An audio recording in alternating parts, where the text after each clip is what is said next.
विद्यार्थी आत्महत्या करतायत, नीटचे पेपर फुटतायत. या नीटला जेव्हा आणली त्याच वेळेला आपण विरोध केला होता.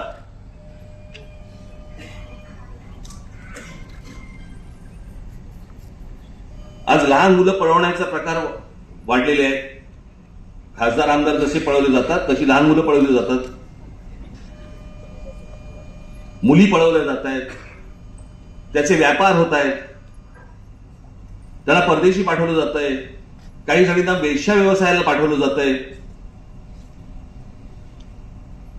एवढे सगळे प्रश्न आज आपासून देशासमोर उभे असताना आमच्याकडे काय चालू आहे? आमची सत्ता टिकावी म्हणून आम्ही करोडो रुपये टाकायला तयार आहोत.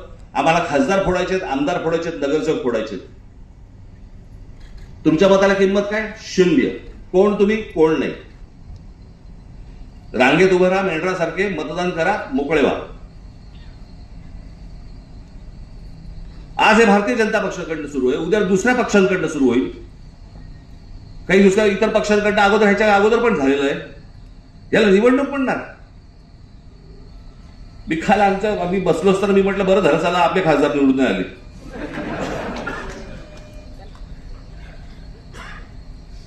पण या पळवापळवीच्या राजकारणामध्ये आपण मूलभूत गोष्टी आपण विसरून जातो आहोत.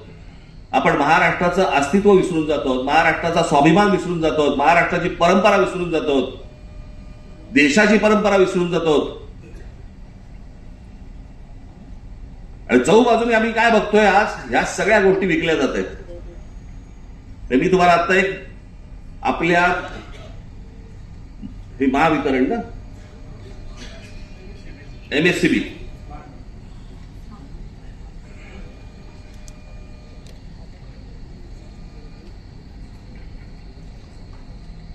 MSCDCL महाराष्ट्र स्टेट इलेक्ट्रिक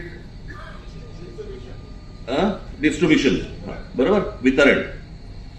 याचा भारताच्या पॉवर मिनिस्ट्रीने आता एक आकडा काढला. तुम्ही नीट लक्षात ठेवा मी काय बोलतोय. इथे माझे चॅनलवाले असेल त्यांनी जर नीट पत्रकारांनी नीट बघावं. हा माझ्याकडे आता रिपोर्ट आलाय. या भारताच्या पॉवर मिनिस्ट्रीने जाहीर केलेला रिपोर्ट आहे MSCDCL ची. 100 पैकी महाराष्ट्राला किती गुण मिळाले असतील पॉवर डिस्ट्रीब्युशन मध्ये? तुम्ही राजकारण नीट समजून घ्या मी काय बोलतोय ते. किती गुण मिळाले असतील? 100 पैकी किती गुण मिळालेले असतील महाराष्ट्राला? 1.5%. 1.5 गुण मिळाले. 1.5.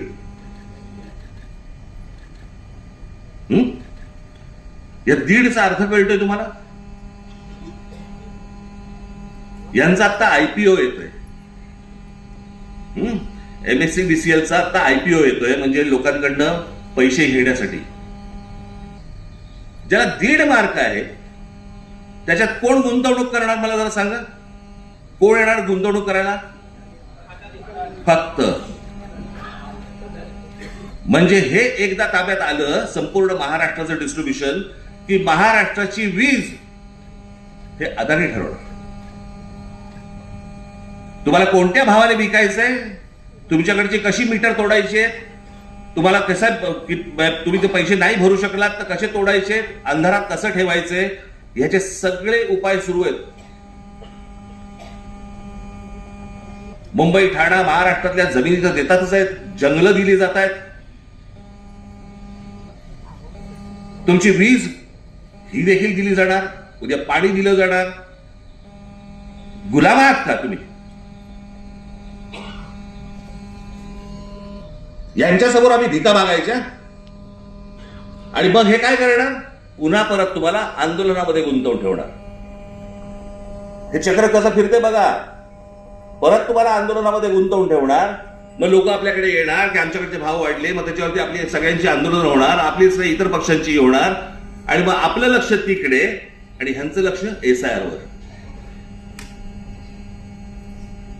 निवडणुकीला ज्यावेळेला तुम्ही मतदानाला जाल तेव्हा तुमच्या लक्षात येईल आपले मतदारच नाही आहेत. म्हणजे मतदार आहेत पण त्याची नावच नाही आहेत.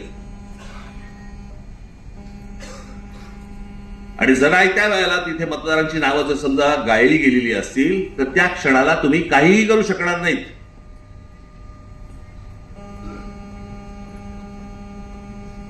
मला जे कळलं त्याप्रमाणे आता काहीतरी ममता बॅनर्जींची जवळपास 27 लाख मतं काढली गेली. 27 लाख.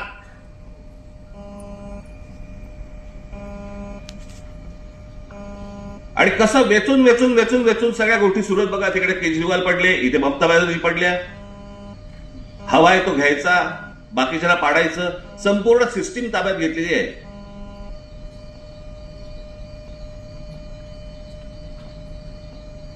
मला कोण सत्तेवर आहे ना ह्याच्या मला फरक पडत नाहीये. सत्तेवर बसून तुम्ही काय करताय ना याचा मला जास्ती फरक पडतो. आपण काय धोरणं आणतो आहोत आणि त्या धोरणांमधनं आपण भविष्यातले काय पायंडे पाडून ठेवतो आहोत. उद्या दुसरे सत्तेवरती येतील, ते याहून काहीतरी अघोरी करतील आणि त्यावेळेला आता जे सत्तेतले आहेत ते ज्यावेळेला बोंबा मारतील त्यावेळेला ते सांगतील तुम्ही काय केलं होतं, तुम्ही हेच केलं होतं ना म्हणून आम्ही हे केलं. आपण राज्यात काय पायंडे पाडतोय, देशात काय पायंडे पाडतोय याचा कोणाला भानच उरलेलं नाहीये. तुम्हाला आठवत असेल की ज्यावेळेला महिला ह्याची योजना आणली, काय बहीण लाडकी बहीणची योजना आणली, मी तेव्हाच सांगत होतो की महिलांच्या सक्षमीकरणाकडे जास्ती तुम्ही लक्ष द्या, त्याच्यावरती पैसे खर्च करा. दर महिन्याला पैसे देण्याची गरज नाहीये. 1,500 रुपये देत आहेत, त्या महिन्याला 1,500 जात आहेत कुठे तर एकदा बघून घ्या. आता त्याच्यातही कट येणार. फुकट कुठची गोष्ट दिल्यावरती राज्य चालू शकत नाही, देश चालू शकत नाही. आणि मग तुमच्या मतांसाठी ज्यावेळेला या फुकट गोष्टी करायला लागतात त्याला बाकीच्या ठिकाणून गोष्टी ओरबाडून काढाव्या लागतात.